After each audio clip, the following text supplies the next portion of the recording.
A New York play explores what happens to a family after the father is arrested for downloading and trading child pornography on the internet.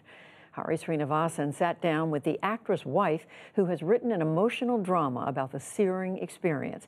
It's part of Canvas, our ongoing coverage of arts and culture. I see these decent human beings who have done some unspeakable things. In this play, you start out with a line that I want to read out. It says, "This isn't one of those shows where I'm here to tell you that I was okay and then I wasn't okay, but now I am okay." Where are you 4 years out? You know, I hate the word journey, but I guess I'm on the journey. And I have days where they're both amazing and excruciatingly difficult. Difficult and complicated. Maddie Corman is a working actress, seen in several television series and movies. Hi guys, did you come by to see my brother? Including Some Kind of Wonderful and Made in Manhattan. Alexander, also an actor, but more recently a frequent director of Law & Order. A Dobbs Ferry actor and TV director has pleaded guilty to child pornography charges today. In 2015, Alexander was arrested at home for having child pornography on his computer. He was not charged with any physical or sexual abuse of any children, including his own. Alexander pled guilty, was sentenced to 10 years probation, and forced to register as a sex offender. Probably one of the first questions that people are going to have when they watch this or hear about it is, why are you still with him? Why is he helping raise your children? Yeah.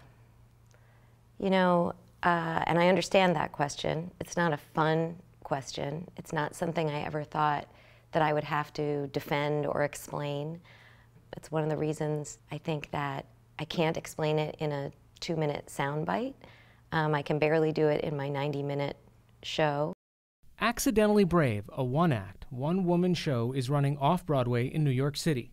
Maddie recounts learning and eventually reckoning with her husband's use of child pornography.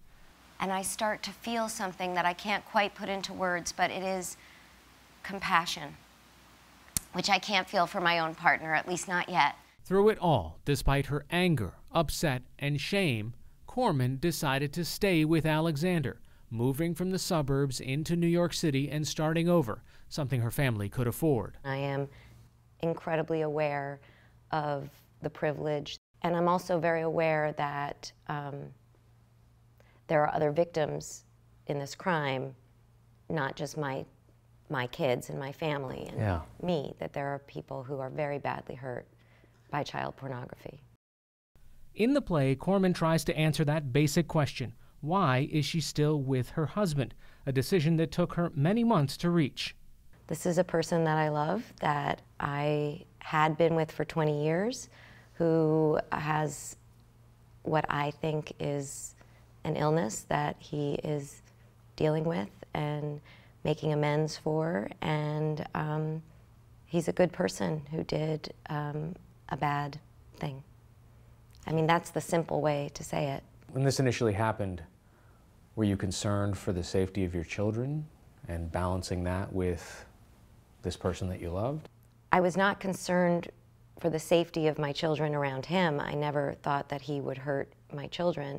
This is a big thing to have happen in your life and then to have it be public, which it was. But whether I stayed married to my husband or not, this is their father. So they were going to have to deal with this in some way or another.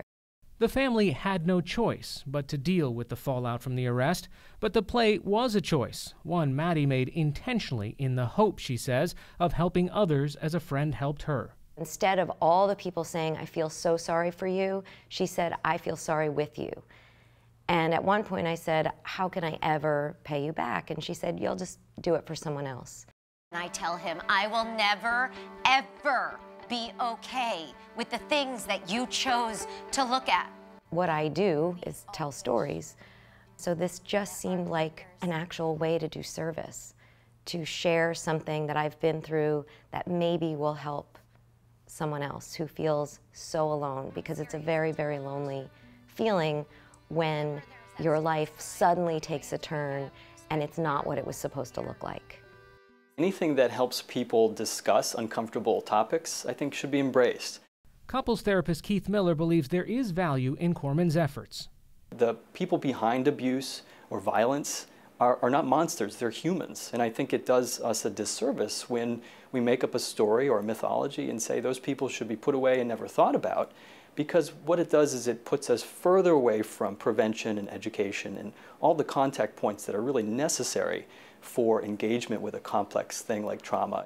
I'm me. I shared everything with you. How could you not trust me with that? You have teenagers now, and you have one in college. This is a lot for a teenage mind, or even a college mind, to process. Yeah. How are the kids? In the play, I say this, and I say this in my life, I can answer that, but really you should ask them.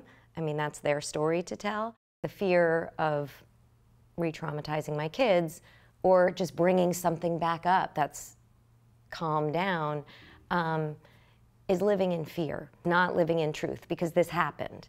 This is not going to go away if we don't talk about it for a few months. This is not going to go off the internet if I don't do this play. The story was already in the paper. I mean, I think some people say I'm brave to tell this story. And for now, Maddie Corman is trying to stay brave, accidentally or not. For the PBS NewsHour, I'm Hari Srinivasan in New York City. To human frailty.